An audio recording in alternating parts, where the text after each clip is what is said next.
Hello, hello, I'm Plasmatical, and welcome to one of my favorite months of the year, Inktober. It's the start of the holiday era, and I am so here for it. We deserve some joy after the past couple of years. Today is day 1, obviously. The prompt is crystal. I've got my sketch here already. It's a hand being overtaken by a sort of crystal disease, making several clusters grow out of the skin. Let's see if I remember to put the photo in, but the reference picture I took of my arm was fun to make. I had cramps in my fingers for like several hours after. So to start, I use a regular ballpoint pen to outline all the individual clusters. I decided to use purple because that's just what I'm feeling today apparently. And I just do a very basic outline, nothing special as of right now.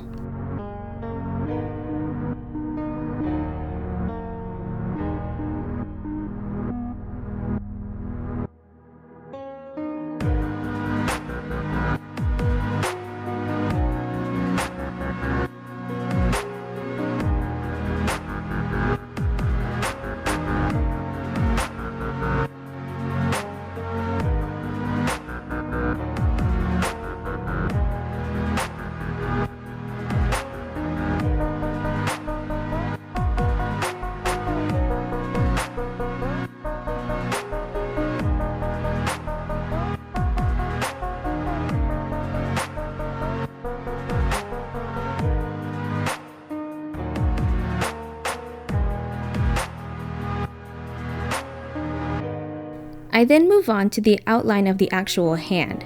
I know I wanted to use a thicker pen for the outside border and a thinner one on the inside, but something about how I work requires that I have something for the borders to intersect with, or else I just get worried that I won't be able to make things look tidy by the end, and it's just unnecessary anxiety, so I just gotta put something down. So I started out with the nails, which I used a .03 pen for. It's thicker than what I want to do for the details, but it's still a lot thinner than the outlines. Once those are done, I get the border lines going.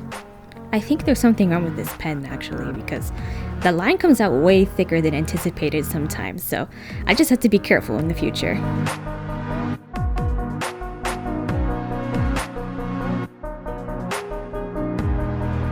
These came out much cleaner than I expected though.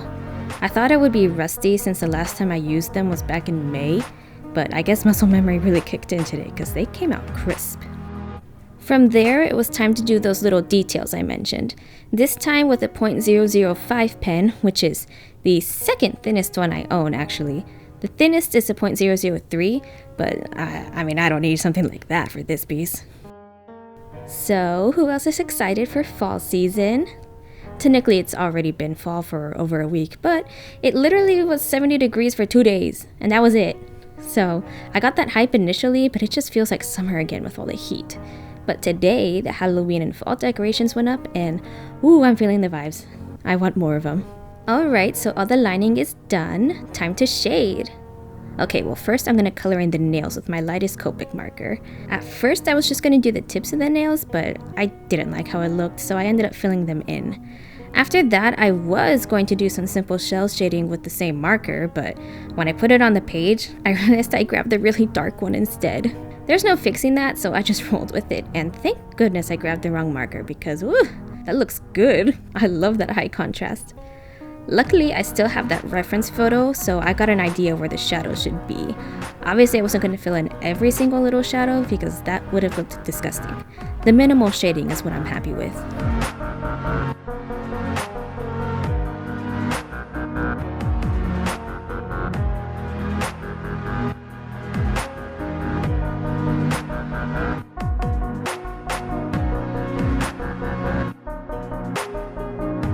I almost called it done there, but I decided to color in the crystals with the same kind of pen as the main line art. I used to use this method basically on every ink piece I ever made back in high school, where I used the side of the pen tip to get very little ink on the paper, giving me control over how dark or light I want the art.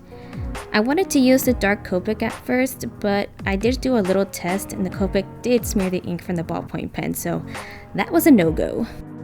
But here it is, a finished render of a creepy hand infected with a growth of crystals.